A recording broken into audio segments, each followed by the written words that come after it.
Ang depresyon ay walang kapangyarihang magtakda ng katapusan ng iyong kwento. Pakinggan mong mabuti ang sasabihin ko sa iyo ngayon. Sinubukan kang kumbinsihin ng kaaway na ang kadilimang ito ay permanente, na ang sakit na ito sa dibdib ay hindi na mawawala, na hindi ka na muling ngingiti ng totoo, ngunit ang salita ng Diyos ay nagsasabi ng kabaligtaran.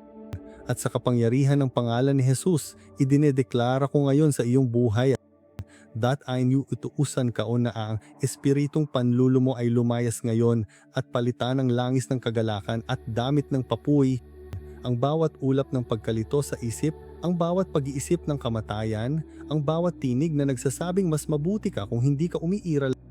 Pinawalang bisa ka o ang dekretong iyan sa dugo ni Jesus Kristo dahil ang depresyon ay walang kapangyarihan upang magtakda ng katapusan ng iyong kwento. Amen.